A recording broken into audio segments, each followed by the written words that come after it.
தினம்தோறும் விளக்கேற்ற நல்ல எண்ணெய் இதயம் நல்லெண்ணெய்.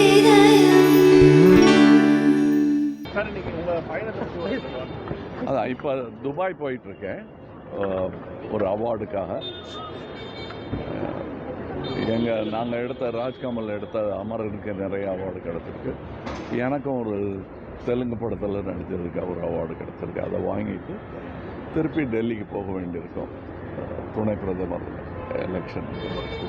அந்த தேர்தல் பீகாரில் வந்து பார்த்திங்கன்னா அந்த வாக்காளர் அந்த பேசும்போது பிரதமரோட தாயை வந்து பார்த்திங்கன்னா பிரதமரோட அம்மா தாயாரை வந்து அவமானப்படுற மாதிரி பேசுகிறாங்க பிரதமர் சொல்லியிருக்காரு. யாரையும் அவமானப்படுத்துற மாதிரி யாரும் பேச வேண்டிய அவசியம் இல்லை. இந்த ஓட்டு காணாமல் போனது, பேர் காணாமல் போனதெல்லாம் ரொம்ப நாளாக நானே சொல்லிகிட்டு இருக்கேன். நீங்கள் கேட்டிருப்பீங்க. என்னோட பேரே காணாமல் போயிருக்கு. அப்புறம் போய் கேட்டு கரெக்ட் பண்ணிக்கிறது அது ஒரு சின்ன விஷயந்தான். அதை விட பெரிய குற்றங்கள் நடந்ததாக எங்களுக்கு சந்தேகம் வந்தபோது நாங்கள் கொண்டு போய் லெட்டர் கொடுத்துருக்கோம். இதெல்லாம் நடந்துக்கிட்டே இருக்குது. இப்போ அதோடைய உச்சகட்டமாக ஒரு விஷயம் நடந்துகிட்டு இருக்கு. வெற்றிமாறன் அவர்களுடைய கருத்தை படிப்பாங்க 2 நாளைக்கு முன்னாடி பேசி கொடுத்து எனக்கு அது கவனிக்கல. அது பார்த்துட்டு நான் தற்பொழுது தமிழகத்தில் வந்து ரீசெண்டாக முக்கியமான வந்து திருநாய்களோட தொல்லை ரொம்ப அதிகமாக இருக்குதுன்னு சொல்லிட்டு கூட்டிகிட்டு வராங்க. அதே மாதிரி விலங்குநல ஆர்வலர்கள் வந்து பார்த்தீங்கன்னா ஒரு பக்கம் அதுக்கு சப்போர்ட் பண்ணுறாங்க. ஆனால் அதிகமாக பொதுமக்கள் பாதிக்கப்படுறாங்க. இது என்ன தீர்வு வரணும்னு நினைக்கிறீங்க? தீர்வு ரொம்ப சிம்பிளுங்க.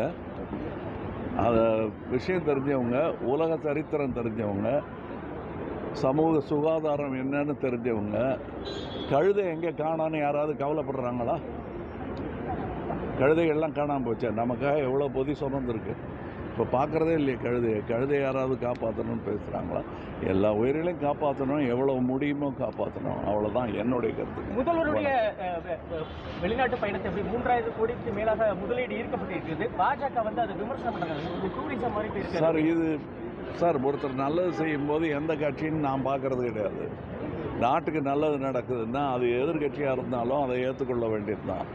அதை தான் இவர் பண்ணியிருக்காரு. நாளைக்கு அவங்க நல்லது பண்ணால் சொல்லத்தான். அமெரிக்காவோட 50% வரியை வந்து எப்படி பார்க்குறீங்க? நான் அதை பற்றி ஒரு பெரிய கட்டுரையே எழுதியிருக்கேன். அதுக்கு மேலே இப்போ சொல்லி அது நல்லா எழுதின கட்டுரையை நானே குழப்பிடக்கூடாது. நன்றி.